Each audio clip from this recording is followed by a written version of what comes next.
What is up, guys? This is Alex from First Figures. Hey there, everyone. This is Chuckles. Who do we have here? Spyro the Dragon's Crystal Dragon! Hey! So, Chucks, we've been working on this just under a year, I would say. Just under a year, because of course we debuted the actual sculpt of this back in October in New York Comic Con. But of course the process and actually working on him started a little bit before that. It was actually around about the time when we actually launched our original Spyro the Dragon. You know, obviously the purple OG, right? So first dragon in the Spyro the Dragon line. That's right. That's right. And we found out quite quickly afterwards, and we'll go into a little bit more about the sort of reasoning and the selection behind him. Quite soon after we had launched that original Spyro the Dragon, so that was quite an interesting sort of process and how we actually got here. But before we go into that, Jock, should we explain a little bit about what these kind of videos are, Jock? Alright, cool. Alright guys, so this is the making of documentary. It's a video that we normally do every time we do a product launch. And in this video we will highlight all the makings, the processes, what Alex was saying, some of the shout outs, etc, etc. And to participate in these videos, all you have to do is just join our official First Figures official collectors club on Facebook, and in there, just before we do a launch, I'll make a post in the club asking you guys what questions you want to put towards us, and Alex and I will answer some of the questions in there for you. Absolutely. Yep.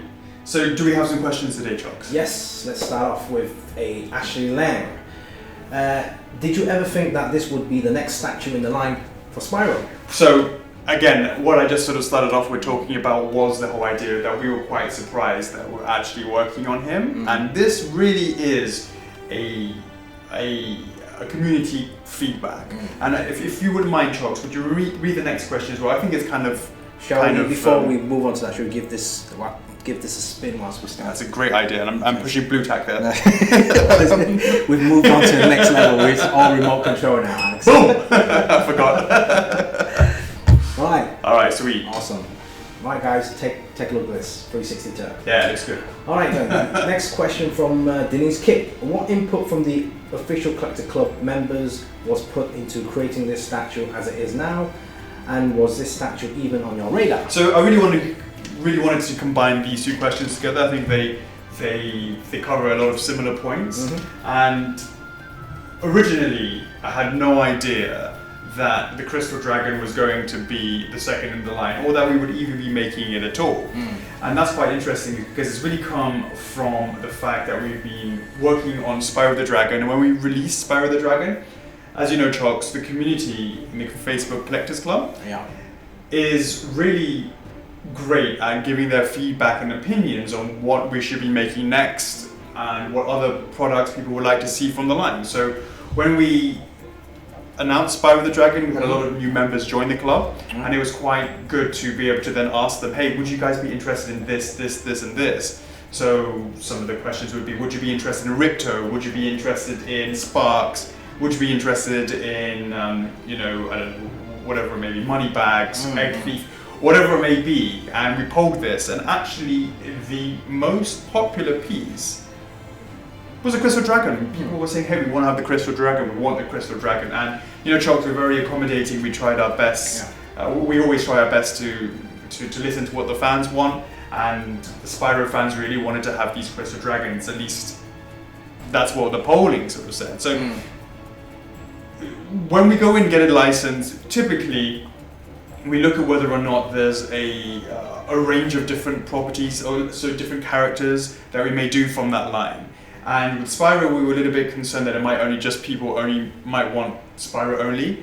So we were really happy to see that actually there was more than that. And of course, here we are with the Crystal Dragon itself. And this really came about from that. Really came about that. If that hadn't polled well, we wouldn't be sitting here like this. So we talked about, when did we start creating this? Well, the answer is, well, after we went live with Spyro, that was in July of last year, 2017.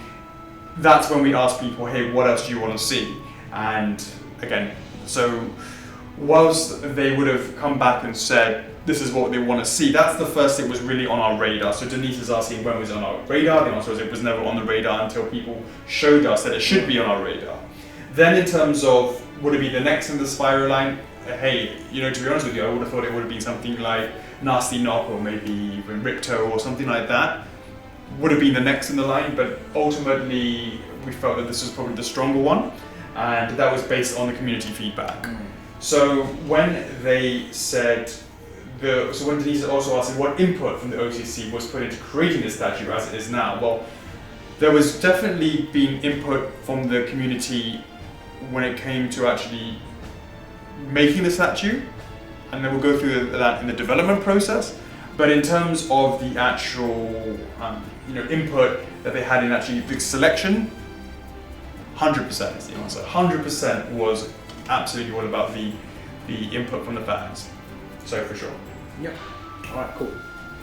All right, next question from Brandon Rostello. How did you decide on the final size? So when we knew that we were actually going to be making him, the Crystal Dragons, we knew that we were going to really have to deal with the elephant in the room. And the fact is, the actual size of SPYRO versus the Crystal Dragon in the game is tantamount to a huge difference, is the answer.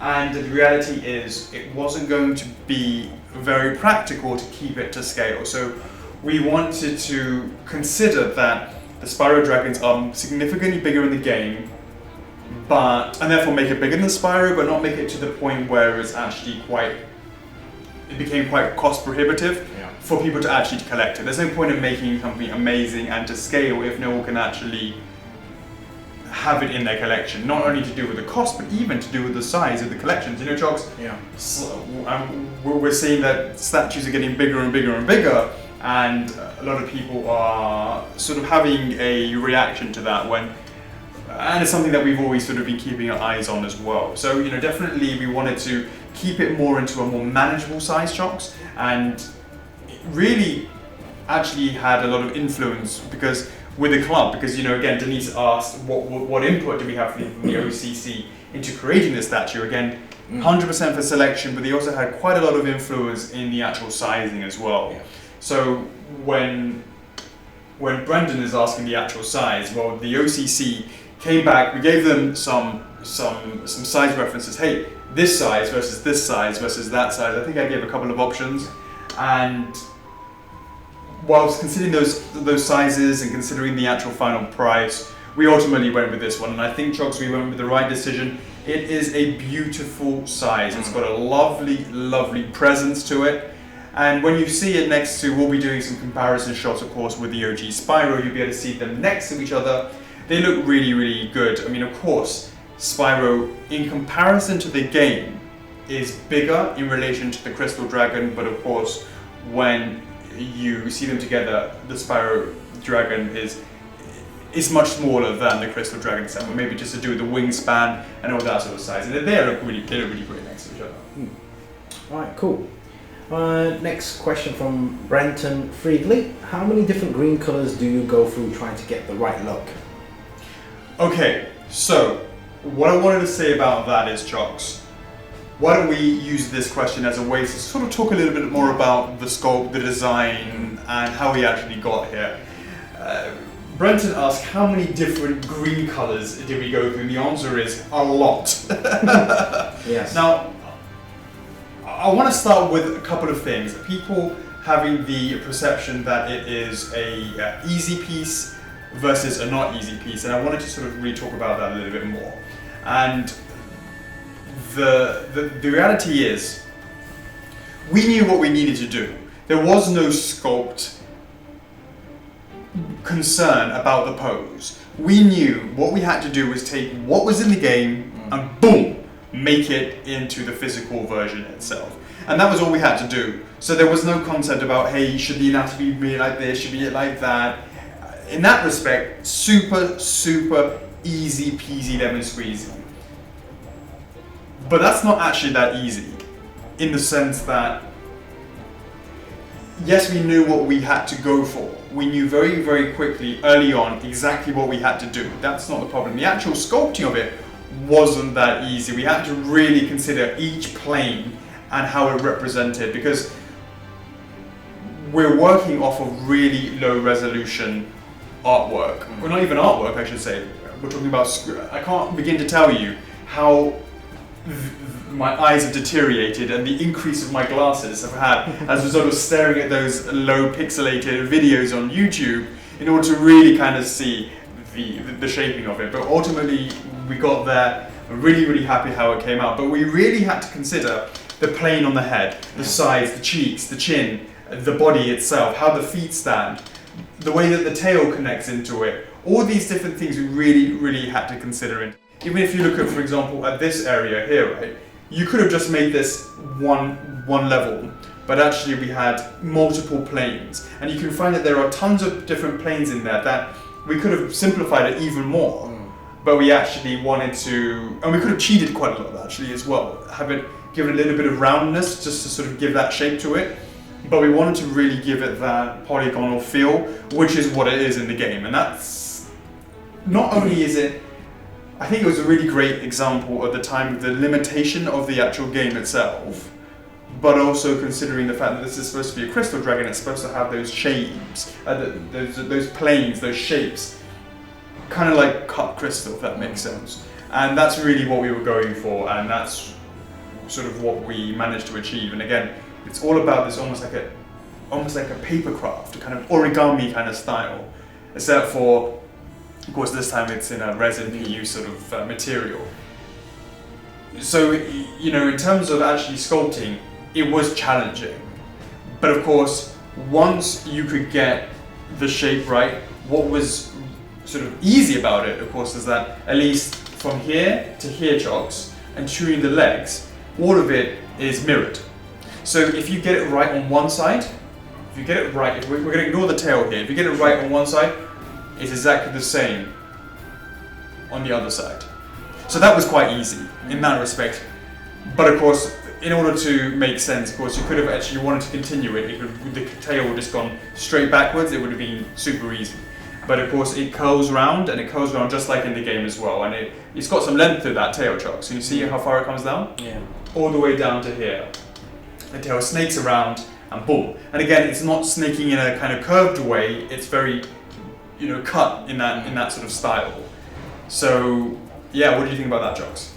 Oh yeah, I mean definitely. I mean that's exactly what we're trying to achieve from the get-go. Kind of give it that jagged feel, that low poly feel. I mean, less is more, right?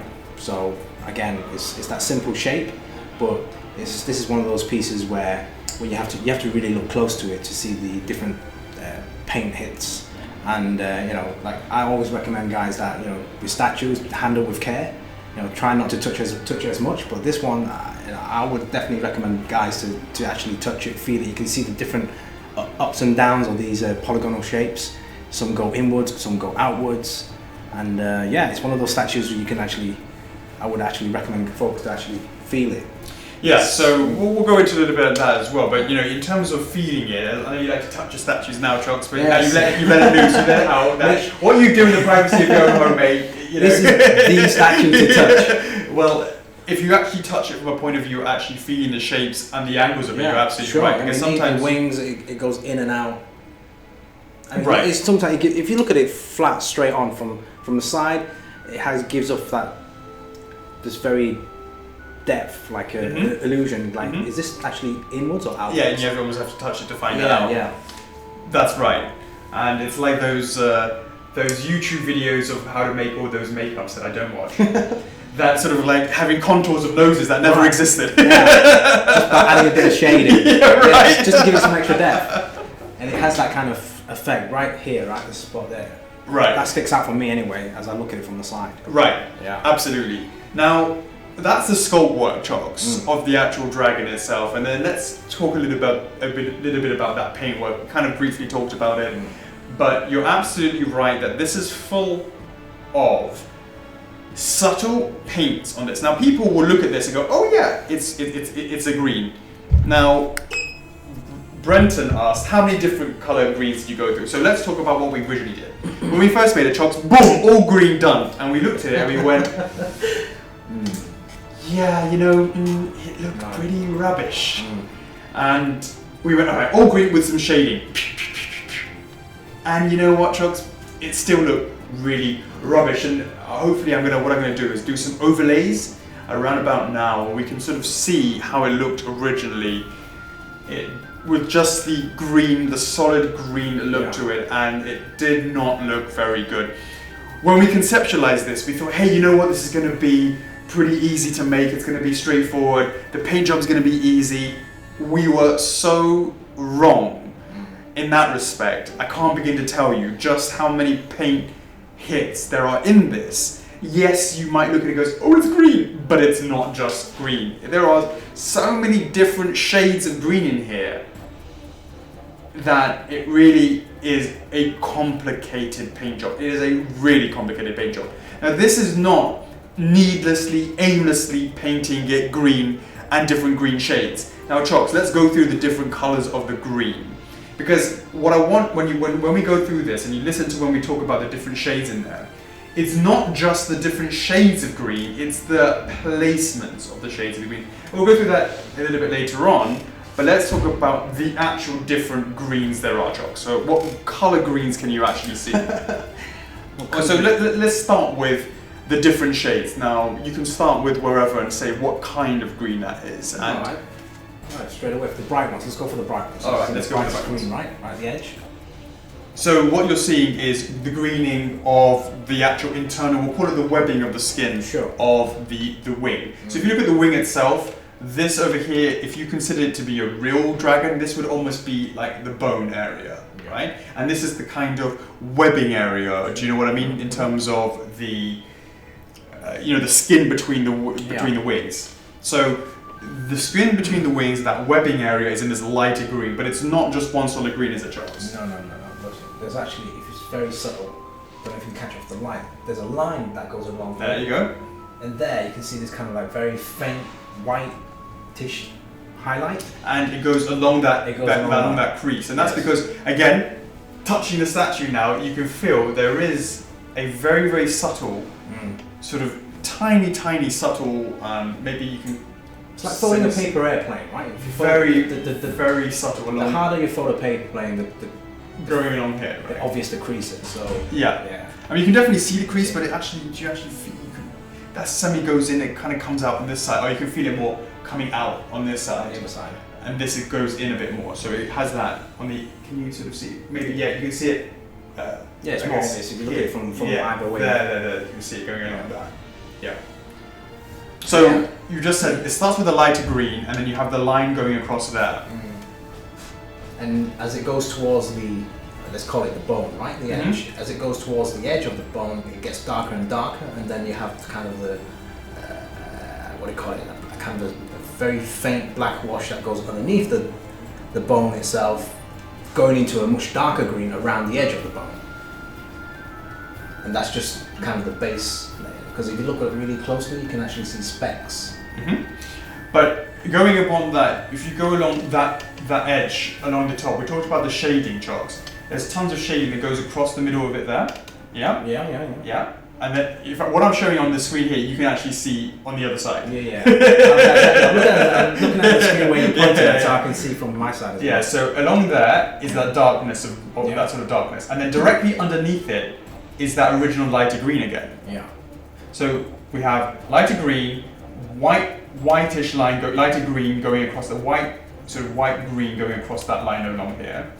Then the darker line going along this plane over here. So this plane is now sorted, and directly underneath it, directly below that black wash, it's kind of like a sort of darkening shadow there, is the original lighter green of this part here. And it looks lighter because it's, because we haven't, so the point I'm trying to say is, we had to mask that off to apply the black wash across there. If you look at, maybe you can see it also on this side as well, so we turn here.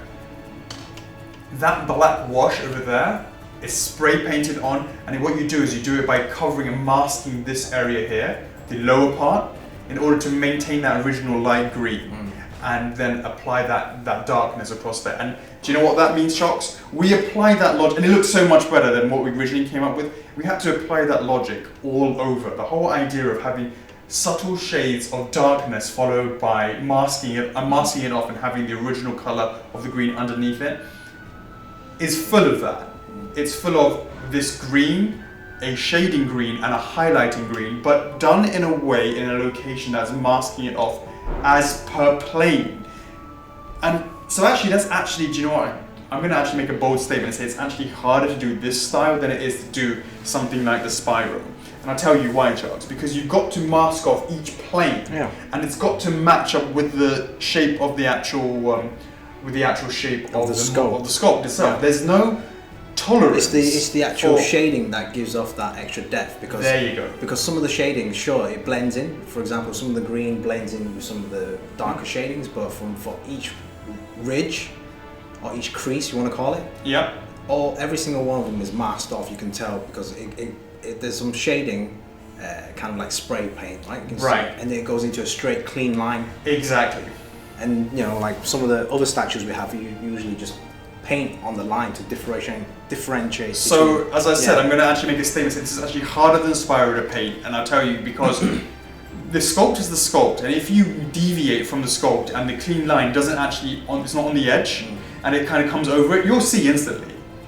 Whereas when you have something organic, you have that more kind of, how should I say it, more tolerance level to be able to go over folding origami paper. It is like origami paper. You fold the wrong line and you try to fold it again, and you get that like misaligned. Right, exactly. Yeah. So this is actually tougher to make, and that might blow a lot of people's minds. This is actually harder to make than SPYRO. Now, of course, you can't just say because it's all green. Now, what happens if, for example, it doesn't make a difference what the color of the green? It could be, green, pink, red, and green. It doesn't matter what it is, right? It's the idea of having to mask off individual areas on the thing to give it that kind of depth to the actual sculpt. So, if you take that into consideration, Charles, can you see that concept being used anywhere else on the body?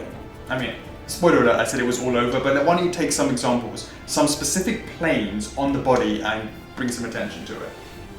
The whole masking thing? Yeah. Yeah, I mean, it's exactly back of the body. I mean, look, for example here, Charles, what do you see between the top?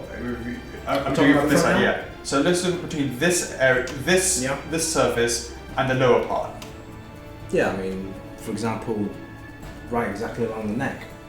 You're talking about these white highlights. Right? These are totally different to the dark shades, but it's kind of from a distance it looks the same. But when you look at it closely, it's the effect of having the kind of artificial shading and shadowing in there that's coming from the use of using the mask and using those really, really perfect lines of different planes having different colors to give that effect. So as you can see at the top, you have that really light color there, followed by almost like a darker green underneath. But it makes sense because it's the shadow is being casted on the underneath. That's why the darker side is more black wash. Exactly right, and therefore again, if you look at the tips of the feet, this area here is slightly lighter in color compared to the back area over here, which has a darker effect on it. On the underside, on the underside versus the bits on the top, and if you look at these planes over here as well, around the shoulders. Yeah, exactly, around the shoulders. It's where the direct light is hitting it, and you can really sort of see that. And if you look at the groove on this, if you look at this ridge here and you compare it to that ridge there, so that plane and this plane are different in colors. That has that kind of whitey look to it, and the darker and the shadowing over here. That's a lot of that is what we're talking about. Now, once we knew what this effect was going to be like, we knew that certain areas had to have certain kind of emphasis of green. Of course, we talked about the webbing being a kind of lighter green.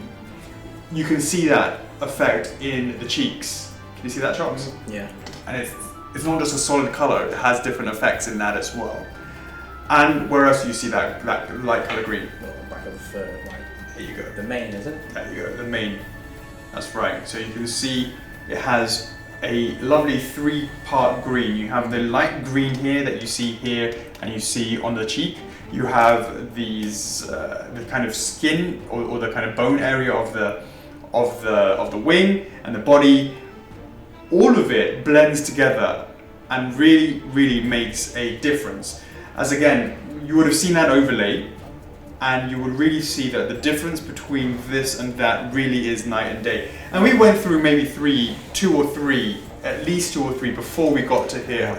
We went through this many times. First of all, we did it, the first way we did it, we went all green, and it was a bit dark. And we go, it doesn't look very good. What's the reason? And then it was like, oh, well, maybe it's the green color. So we did it all over again and made it light green, but we were like, nah, we still can't get, we can't cut corners, it doesn't look good. And ultimately that's why we came up over here and we finally managed to get that, like that. So yeah, Chocks, that is more of an idea of the paint work itself. Now, Chocks, do you want to talk a little bit about that the feeling of it? Yeah, right, the best bit. Guys, really, like, first time I'm touching this, usually, I collect a lot of statues and all that, but like usually when you touch the statue, for example, it's very smooth or very matte. It's kind of that kind of surface, but this one, when you touch it, I was quite surprised. I thought, was this made out of, real stone? But this was all done by painting. It has this kind of a rough texture, not quite sandpaper type, but literally like.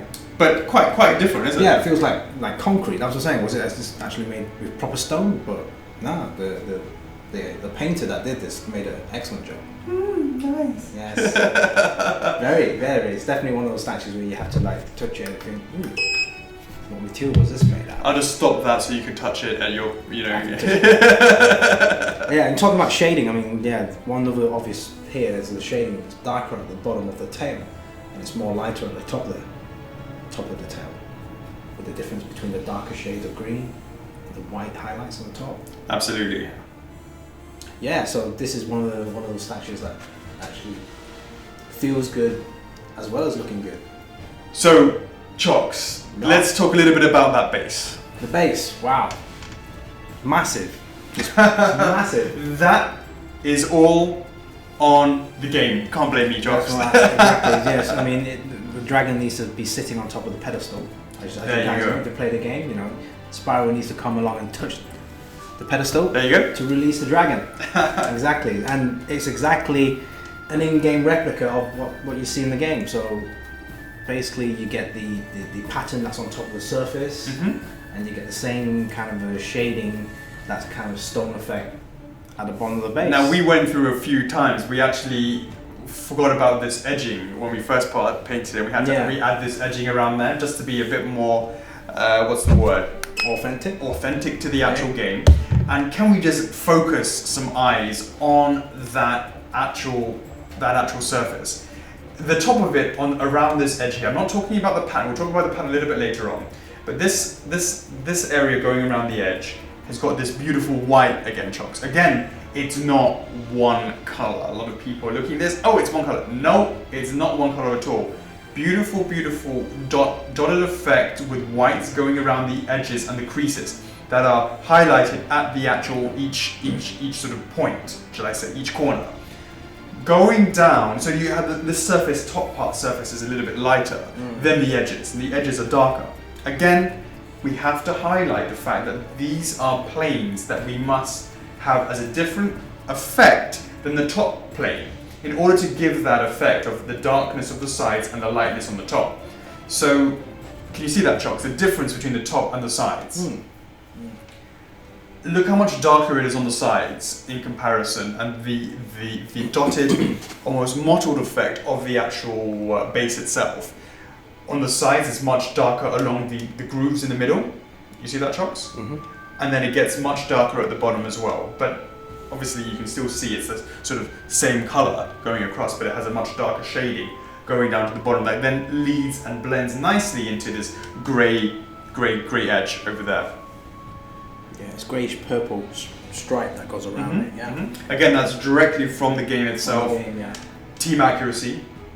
Took a while to find to look at the making sure the pattern follows in through, because if this was a grey base, a black base, it just doesn't look right. It has to go with matches with the crystal dragon. Right. So that's definitely something that we wanted to take a look at, and I'm glad the painting gives the same effect. Here's a question, Jock. So we What? put the crystal dragon on the base incorrectly. Why? Like, we can just, should be like, maybe like that. Well, we don't know. Do we not? No. Does it stand on the stars itself? Does it stand behind the dots, or does it stand between the stars? Oh right, yeah, I see. Or does it stand based between here? Yeah, we need to look into that and we will make sure we get that right. I believe the actual, this is probably...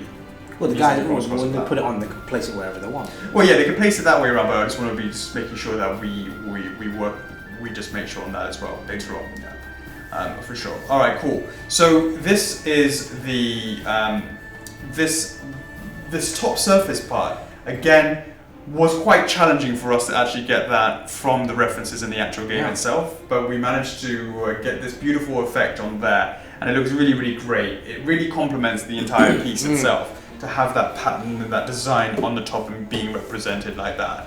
And you know, overall, Chocks, I'm really happy with the accuracy that it came out of it. I had a lot of fun doing some of the research for it, like, you know, making sure, you know, saying the whole reason why crystal dragons were there in the first place, you know, like, you know, yeah, the whole backstory is quite fun. And then, you know, like, if you play the game, you know that you're bound to come across one of these crystal dragons in the game, either as a save point, or you're trying to rescue all 80 dragons, I believe, maybe. Absolutely. Yeah, so it's definitely a crucial part of the game.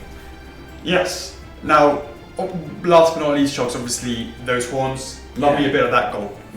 Well, it sticks out. I mean, back in the day on the PlayStation, everything's very polygonal, and to have those gold horns, I think it's probably, you know, a good design choice to have that distinct feature. Yeah. So it does look like a dragon rather than kind of like, you know, without the horns, it looks like a horse kind of thing. Right? I would have said Komodo dragon, but fair enough. But no, definitely the horns and having them in a different color, and of course, again, this is it's what's the word, separated in a way that maybe slightly you can see it from the back. It's probably going to be hard to sort of catch up on that, but it's going to be hard to see. But yeah, you can really see that we have to do the shape of the horn in accordance with the sculpt. It has to go all the way to the edge, all the way down. Can we slide? Probably not. I can't see that, but has to follow the sculpt, and of course that really means that you don't have the ability just to, like, you know, just to paint it really quickly. It has to be perfectly separated, perfectly lined between the between the gold and the green of the head, the gold of the horn and the green of the head. So again, Chocks, it's not easy, and we really had to. This is actually a really complicated paint job. It's not just green. A lot of people are like, oh yeah, it's going to be easy. It's just the green. This is green. No, that's really not the case. That's really not the case. Cool. I wanted to also sort of say another couple of things. One of the difficulties in this piece itself is we're using a material that, and there's some things. This is the prototype, Chocks. So the things that we need to work on. The final piece, for example. If we take a look at this wing right now, this is currently, it's really heavy, the wing itself, and as a result, it kind of sits back a little bit like that in this prototype. Right. We need to make sure that when it comes time to production that we have some sort of, maybe some magnets or something in there that keeps it in a way that keeps it, we will address that in the actual production to make sure it maintains it in that and slots it in well. And you know, also try to work as much as we can on the obvious sort of seams that we have over here. That's one of the challenges about this piece, Chocks.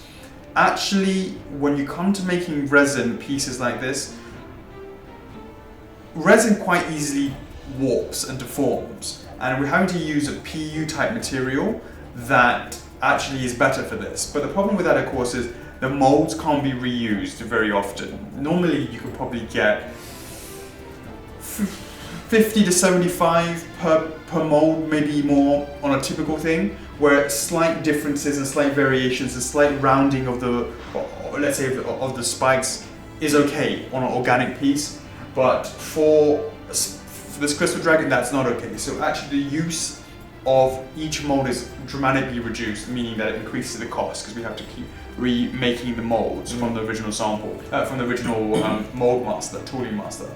And that all quickly adds up. And so this is actually a challenging piece to make. A lot of people incorrectly think, oh yeah, it's super easy. It really isn't. There are lots of, and it's polygonal, therefore it's easier. It really isn't. The only easy aspect of this project, Chocs, was the fact that we didn't have to think about what it had to look like. We knew we had the goal at the beginning. It needed to look like it came from the game. Simple as that. What we didn't know, of course, was, as in that was the only easy thing. Everything else has been challenging. And, that's where we're at, Chocs. That's where we're at. Next question from Devon Wenstrom to both Alex and Chocs. What do you think the Crystal Dragon's best feature is? For me, it's definitely the paintwork. The fact that we struggled so hard on getting that right and where we are now, really happy with that. Really, really happy with that. And that's definitely, for me, one of the best features. But I have no doubt I know exactly what's going to come out of your mouth, Chocs. What's your best feature of this? Kind of part of the paintwork as well, because without this lovely paintwork, there won't be that texture feeling. Mm-hmm. The whole kind of stone feeling texture to it. Yeah, basically, that would be the highlight for me. Definitely, it's hard to capture that on film, but to have this in hand and actually, just touching it right now still. See what I mean? Amazes me. As I said, Chocs, what you do in the privacy of your own home. Right, next question from Sarah Blakey. If you break it, does it unleash a dragon? All I can say is, if you have to hit up CS, we'll find out. But that would be really cool, wouldn't it, Chocs? I'm almost broken it a couple of times in frustration trying to get that paint job right, but I never had to actually. Well, if you break it, that means you've released the dragon, right? Well, you break, you've saved. There you go. Saved the dragon. That's it. So far there hasn't been, but we're looking forward to seeing if anybody does manage to have a dragon. Just be careful when you touch it. Yeah, don't break it. Handle with care. Absolutely, absolutely. Boom. All right, Chocs. Right. Measurements. All right. So I'm going to slightly budge that to the side, just like that, Chocs, if you wouldn't mind. That's about right. Can test. Absolutely. Now this are 3 30 ml cans. So if you are a part of our North American family, you are used to 355, I believe, cans, and we over here, everyone else is using 330. Bada bing, bada boom. How many cans? That is the grand total of 1, 2, 3, 4, 5. And it just is under 5. Literally just under 5. The angle of it, this brings it up to just about there. Yep. It looks like it's like the leaning tower of cans. But yeah, just around about 5 cans of 330 ml cans tall. So to you, Chocs. Alright, next question. No.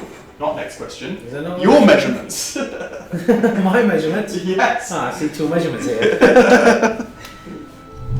Right, guys. Do you? Yes, I do. Indeed.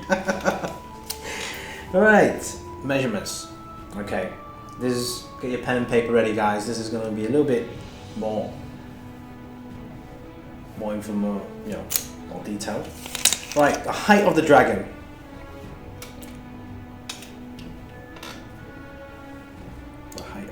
On its own? No, actually, from the base. Yeah, right, I was going to say. Yes. From the base, I have that roughly around about 22 inches. So that's 56 centimeter. Alright, 22 inches in height, 56 centimeter height. The width, I've got it from the edge of this base to that base. That's it. That's around about 17 inches, so that's 43 centimeters. And then the depth, which is from the front of the base to the back of the wing. So let me just tell it like this, so the depth. So the depth, okay? Front of the base to the back of the wing. I have that around about 22 inches as well. Wow, okay, yeah. 56 centimeters. So yeah, same, wow, okay. And for the base alone itself, it's around about 17 by 17. Yeah, it's perfect. Yeah, 17 inches by 17 inches, so that's 43 centimeter by 43 centimeter. And the height of the base is around about 2 inches high, so that's 5 centimeters. 8-sided, by the way, guys, just for your reference. Counted those. I should have measured the dragon on its own as well. Well, we can do right now. Yeah. Dragon on its own. Yeah, that's around about 20 inches because the base is 2 inches high. There you go. Yeah. But the base is 2 inches high, but it kind of like, it's kind of like really angled here. Yeah, exactly. So, yeah. All right, excellent. Okay, did you give the weight? Oh, actually, the depth of the dragon on its own. Oh, without you're the right, base. you're right. Yeah, so that's around about 19 and a half, 20 inches. Yeah. Mm-hmm. You guys, I'm sure you guys can do the math. Trigonometry, baby. Yeah. Right. The weight. The weight of the dragon itself, I've got it at 3.72 kg. Okay. And the weight of the base alone, it's 2 kg. So in total, it's around about 5.72 kg right now. All right. So this might vary depending on the materials and the final weight of the actual whole product. So right. just take that as a guide. 5.72. Right. That's it. Yeah, why don't we actually show next to Spyro? Yes. So we have a better idea of what Spyro looks like next to. So that's next question from Joshua. Joshua Wareham. Oh, that's good. How does this scale alongside Spyro? You read my mind, Joshua. Right. Why don't we do that now? In 3, 2, 1. Boom! Check it out, guys. Obviously, we have Spyro the OG right there, and here it is, the Crystal Dragon right next to him. Of course, the first thing you're going to see, Chocks, is the enormous size of this base in comparison to Spyro's herself. Now, of course, that's all on the game. Hey, don't blame me, guys. It's all on the game, right? This massive base really is it's really wide in comparison to Spyro's himself. But come on, Chocks, let's be clear. This looks awesome next to each other. I mean, they really do. Now, of course, he is much smaller than in the actual game in comparison to Spyro, but you can see that they look great next to each other. And if we just sort of give it a bit of a turn, Chocks, give that a bit of a turn. Maybe give that side view as well. There you go. You can sort of have a better idea of how that looks. The same plane is sort of more like that in terms of that, and maybe which way? I don't even know why I bothered. So maybe a straight on shot. So we can straight on. See, yeah. Straight on shot for me. There you go. Now it's sort of the same sort of height level there. That's a sort of better idea. Now, of course, Spyro himself is way higher up in comparison to the Crystal Dragon. The Crystal Dragon in terms of the height, because he's got a much higher base. And yeah, you got an idea now of how they look together. And you know what, Chocks? I tell you, do you want to know what looked better than this setup? What? Spyro with 2 Crystal Dragons. How many is there? 80 or something that you got to get, right? Right, yeah. If you want to beat, if you're a true fan, yes, you got to rescue all the Crystal Dragons. You're naming all of them as well. Absolutely, yeah. So for sure, that is definitely what we were going for, and I think they look really great next to each other. I'm really happy with how they came out, and I think it really complements, the Crystal Dragon really will complement any of the, a Spyro collection for sure. Now, of course, this is the OG, he is the main character from it.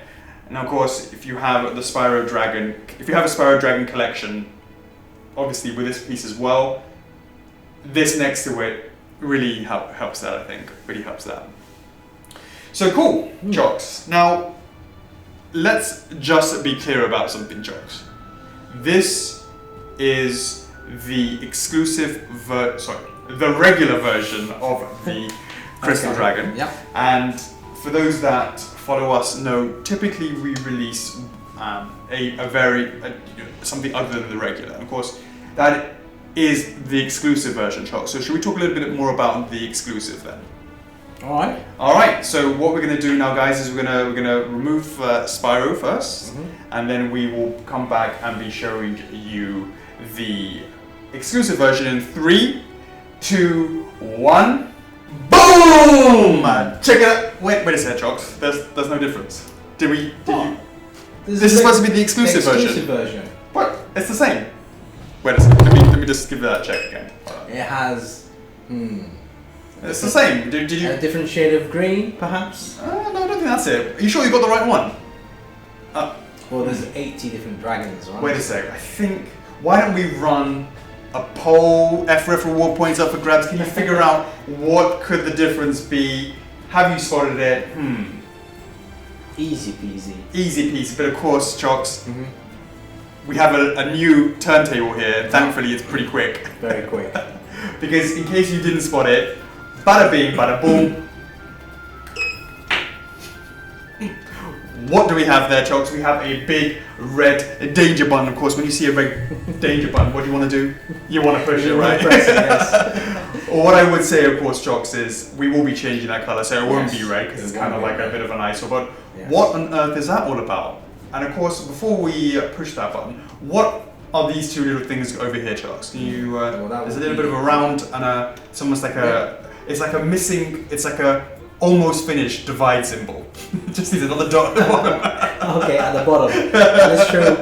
Well, basically, one of them is a LED indicator. For what? Because there's a USB port there where you can plug in and charge the internal removable rechargeable battery that will be in the base. Why would you need an removable internal battery? Because as always with our exclusive, it's either comes with a switch out part or something LED related. Oh, I think you was giving the game away there, Chocks. Yes. I'll let you push that button in 3, 2, 1. Boom! Now, of course, guys, let's just say, bada bing, bada boom, studio lighting here. Let's get some overlays from the guys in a darkened room. You can get a better idea of what this looks like. Right now, you can see this base itself here, the top part lights up. Yep. Now, right now, this mode is the light is constantly on at a constant brightness. There's no change to it. Yeah. It's an always on light. But Chocks, if you want to hit it one more time.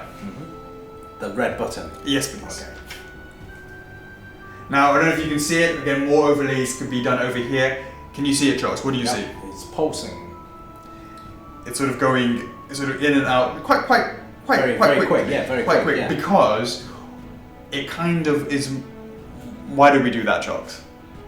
Why do we do that? Yeah, because it's like in the game, right? Where it's kind of has that kind of like. Kind of like in the dark, highlighting the statue. Right, but when you get close to it, it kind of has that kind of sound effect that goes, and of course there is no sound effects in this, and it doesn't rumble, but of course, it has that kind of visual, the way it looks like that. Like so an indicator, come over here and rescue me. Exactly.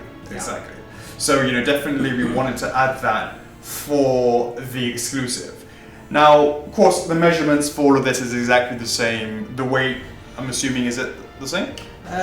Might be some slight differences between the and of course, ultimately, we need to have the final model as well to get the final weight itself. But essentially, the exclusive comes with this really great feature here, which the light up is over here. Yeah. But we didn't want to just quite leave it at that, did we, Chocks? I mean, with the LEDs itself in the dark, it will highlight those greens and those different shades of greens as well. Absolutely. Those highlights as well. Yeah, and of course, again, right, you're absolutely right.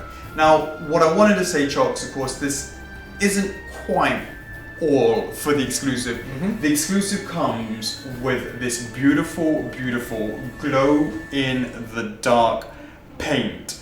So the entirety of it, actually, when you have the lights on it, really can show that. In fact, Chocks, why don't we try and do this right now? We're not in ideal conditions. So let's turn off all the lights and see if we can get that looking. Let's get a nice angle, catch with the tail as well.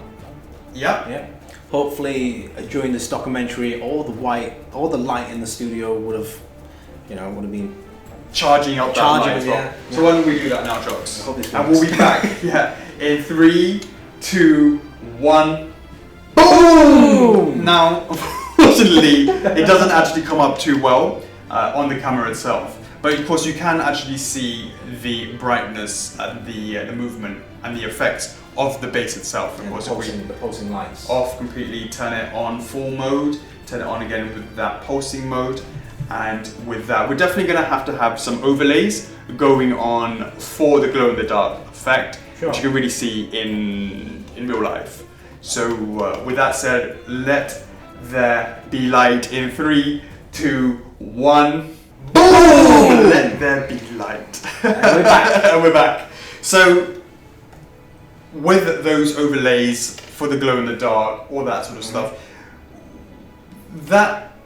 so the exclusive, let's go back over again. Do a little recap, alright guys? So regular version is exactly what you see right here, obviously without the button on the back of the base. So the regular will be the base and the crystal dragon itself, all lovely standing right in the middle of the pedestal.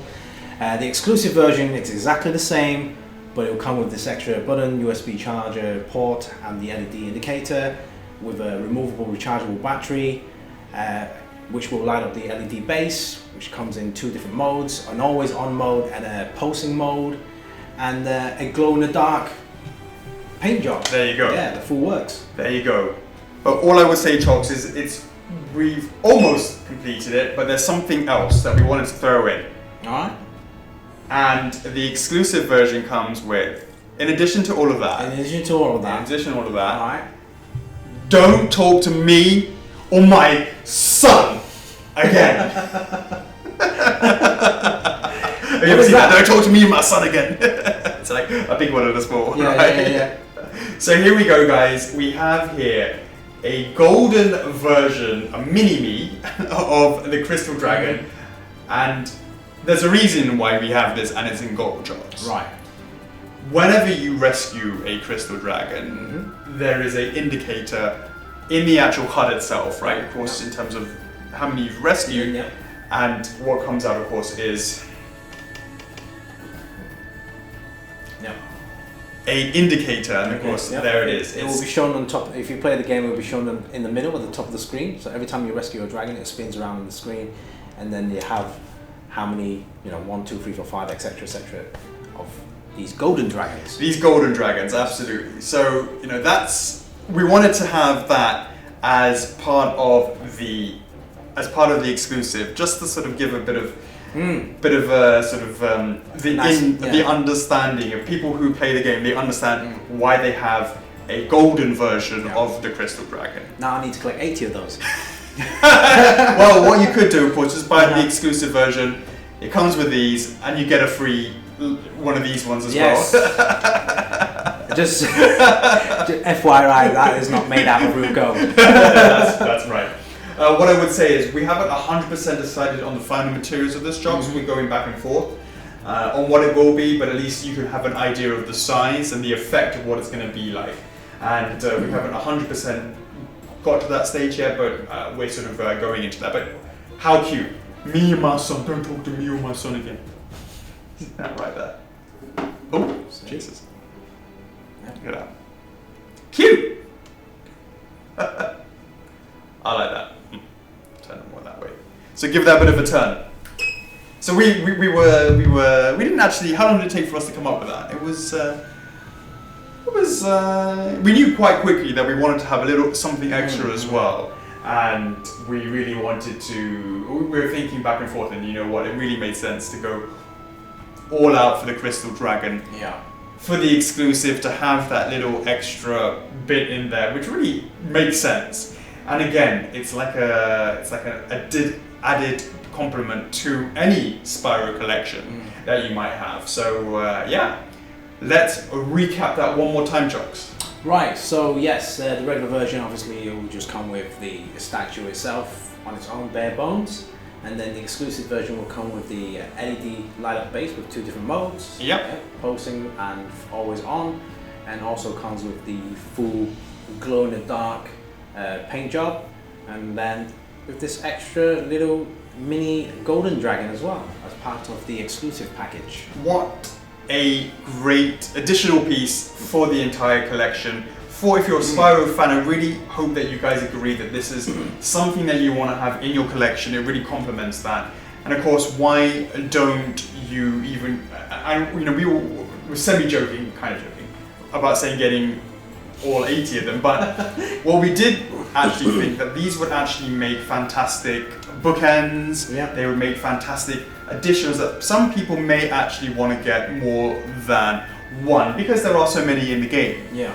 So with that in mind, we are going to be offering this as a combo, meaning you can get two together, exactly the same, two together. Two exclusives. Two exclusives together, exactly the same for a reduced price, Jocks. Just because we figure that some people may actually want to get more than one, because again, there are so many crystal dragons in the game, and did I say bookends? I'll say it again. Double bookends. One in each room. So you can touch it in the bedroom, touch it in the toilet, touch it everywhere. And you can take these on trips, on holidays. You know, flash you're that very around happy to. People think it's real gold. Absolutely. But of course, Jocks, what I wanted to say, it's time for the shout outs. Okay. Shout outs. Guys, so again, shout outs. Basically, that post I was talking about earlier on in the Collectors Club, every time we do a launch, there's going to be a post asking you guys what you want to ask us. In there, I will place a comment saying first 10 people to reply to that comment will get a shout out from Alex. So here we are. Boom! Let's shout out to Brendan Freedy. What's going on, mate? Shout out to Derek Baker. What's up? We have Richard Santiago in the house. How's it going? Dudley Stowe. What's going on, mate? Alex Hughes in the house. Yeah. Jake Mayo. What's going on? And Thomas Lane. How you doing, mate? We've got Femk Tavern. What's up? And last but not least, Brendan Rostello. Bada bing, bada boom. Did I miss Travis Souza? You thought I did, but no, he's back in there. Boom! Done. Jocks, I believe we have one more question. Alright, last but not least, Abraham Sanchez. What was the most challenging part for you guys? I think it was pretty obvious that for me it was definitely going to be the paint scheme and how to go from a simple green color to something that was quite worthy of this sculpt, worthy of this franchise, worthy of this F4F treatment. And really worthy of something that we are willing to put our name to and produce and something like that. That was definitely the hardest part for me. Yes, it was difficult to come up with the actual sculpt itself, but the most challenging was actually making and doing that sculpt justice with the paintwork, because the paintwork is so complicated. So complicated. And for you, Jocks, what did you find was obviously you've been in the development at the same time. A lot of the times we've done development work and it's been on projects that may have started before you had joined, but this is something that you've been with us for the entire time, and you were very much involved with that as well. And what did you find that was the most challenging as well? Well, like I said, they're just trying to, because always back in the day, PlayStation era, the polygons, it's trying to replicate that to 3D. Right. I think once we've had some experience with some previous projects, it's kind of like that was pretty straightforward. But again, it's always trying to make sure the colors match at least as close as possible. Trying to get the same feeling from a 3D point of view. Right. And also coming up with some cool extra goodies. Yeah, that's absolutely right. Yeah, I believe that was all you. The suggestion on that. Make sure you buy the exclusive version, guys. Support that little mini golden dragon. Well, how does it go next to mini Jocks? Yeah. For those guys that don't know who mini Jocks is, get in the club and you'll know. Yes. Absolutely. All right, guys. So let's give that a pause there. Now, Jocks, there's one more thing. Oh, one more thing. Measurements. Yeah. For the mini. There you go. Mini golden. That's what I was going to say. Yes. Heard earlier. This is going to be the smallest item we've ever done. Right, so I've got the height around about 4 inches, so that's 10 centimeters. Right, the width from here, from the left side to the right side, including the tail. Yeah. I've got that about 1.5 inches wide, so that's 3 centimeters, and the depth, which is from the front tip of the nose to the back of the wing. That's again 4 inches, which is 10 centimeters in depth. Boom. There's one more thing I wanted to say, Jocks. Yeah. We haven't really talked about the separations of this. Okay. And the first one is the wings are 2 separate pieces. Yeah. The other one is the tail. It's a separate so piece. You 3 have the pieces. base. Now, 4 pieces. The cheeks, I can't remember. Are they separate as well? Both sides should be separate right now in So this version. 1, 2, 3, 4, 5, 6, 7 pieces. 7. Pretty straightforward sort of for assembly on that sort of stuff, I would say. So yeah, that's pretty straightforward. Yeah. Oh, Chocks. Before I forget, there was something that we also made. I'll show it to you guys. Forgot to mention. Yes. Oh yeah. Another challenging part. Oh yeah. In let me see if I can show you in 3, 2, 1. Boom! Check it out, guys. Hit me with that name, Chocks. Ooh, look at that. Bling bling. Crystallized edition. There you go, guys. This is the crystallized edition of the Crystal Dragon. We can go through this pretty straightforwardly, Chocks. We have the whole idea of it being in this kind of semi-translucent color. Yeah. It's not completely Not translucent. You can't see anything from behind it, but you can still see. I can see the shadows, for shadows, sure. yes. You can definitely, maybe if you sort of did it, like, Is it? Yeah, you can see the. Yeah, you can sort of hand. see. Yeah, you can definitely see that going through. Now, the reason why we wanted to do that, Chocks, of course, is, and you know, one of the things that Abraham Sanchez says what was quite challenging is we had actually tried to. Of course, it makes sense when you consider that this obviously comes with the exclusive base as well. Yeah. And we can do some overlays on this, showing how the light transfers from the base going into the actual piece itself. Now, what we had actually tried is actually putting LEDs going directly into the body itself, and we did not feel that it would look good. And there's a couple of reasons. So when Abraham asked us what was the most challenging part, was actually to try and see if we could get that to look okay, and ultimately we weren't happy with the way it looked. There was a lot of individual dots, and the fact is you could only get it going, and what we wanted to do is if you're going to do it, is to do all of it. Do all of it. And obviously you couldn't get it up into the thinness of these wings. So ultimately we didn't do that, right? So that was a bit of a challenge back and forth, and ultimately we were happy with this material being transparent and having that light transfer from the exclusive base going through into we have LEDs going in here. Now, of course, the LEDs were on the top of the surface of the base of the exclusive. There's no difference with that. The difference is, of course, with the fact that they are now shining upwards. There's LEDs here, but also LEDs that directly go underneath the feet as well, and it sort of shoots upwards. Now, of course, the same with the exclusive version. This has a glow-in-the-dark effect, which for this prototype they forgot to put on it. But it will come with glow-in-the-dark as well, so you can have a better idea of what it would look like with the exclusive version. You have a better idea and just see how that comes in. Yeah, and it has that kind of same textured feeling as well as it before does. With the exclusive and regular. So it has that kind of right now it kind of has that frosty looking feel. Absolutely. Yeah. And it also has, again, the same subtleties, but what we didn't do is paint it too strongly. You can definitely see it's going to be quite hard to see it up close, but you can definitely see the same idea of the lighters of the lighter on of the whiter and the shading, but the shading, the effect is not as strong. And of course there's a reason for that, Jocks. And the reason for that, of course, is if you paint it too much, you actually don't get that kind of frosty look to it and that kind of effect. Now, if you go through and you look at all these lines, they have these beautiful, especially if you see it from the side shots, you see all that shading going along all those lines as well. And the way that you can sort of see it with the horns as well, that translucentness to it as well, giving it a bit more of a kind of a crystal, kind of frosted kind of crystal look to it, Jocks. Then again, it's the same base as what we just saw, has that. Yeah, we'll probably have some overlays of this in the dark. I believe everybody would have done that at the beginning. If not, definitely. So like with the exclusive version, the crystallized edition also comes with mini Golden Dragon, of course. So yeah, that's what we really wanted to show you guys. That comes with, this is the crystallized edition, and Chocs, you came up with that name, very, very nice. Yes. There you go. And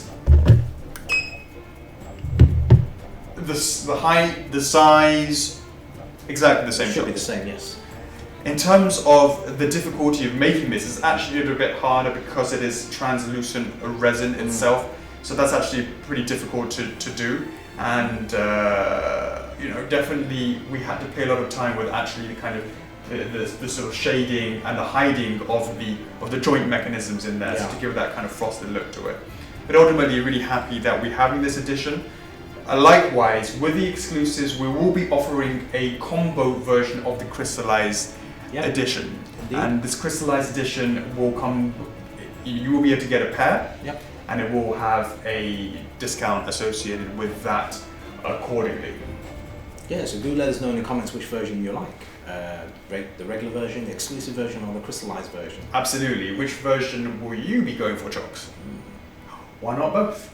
I'm going for the mini golden.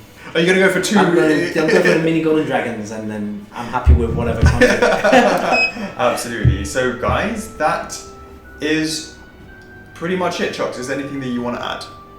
No. So basically, yeah. I mean, guys, do let us know in the Collectors Club as well, Facebook, or on the YouTube channel, and if you'd like to see any more upcoming Spyro the Dragon related products, do let us know. Yeah. Feedback. Absolutely. Yeah. All right, Chocs. I think that's another one wrapped up for the books. All right.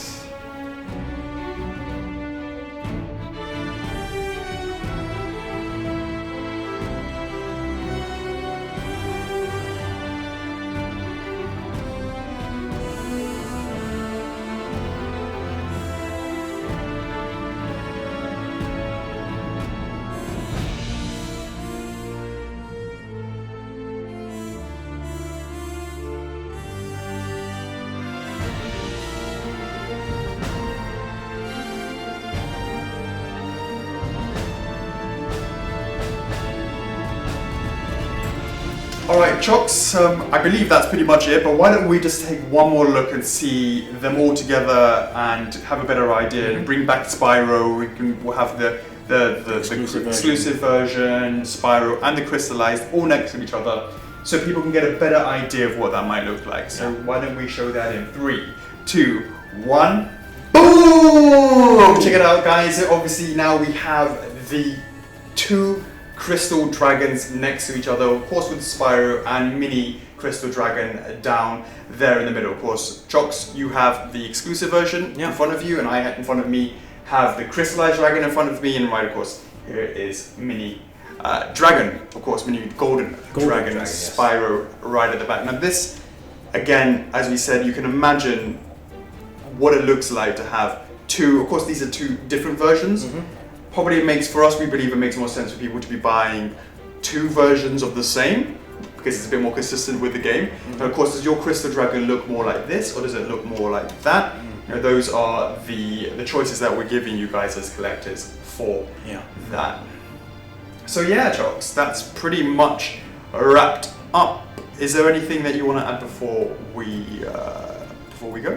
No, so basically, you know, please do join our First for Figures official collectors club for any future Spyro the Dragon products. You know, is there anything that you suggest that we want, that you would like to see? Would you like to see Ripto? Would you like to see Nasty Knock? Would you like to see the Egg Thief? What would you like to see? We'd love to hear what you come back with, because of course your opinion and feedback does make a difference, because we wouldn't be sitting here, Chocs, making this video if it didn't mean anything. It's true that.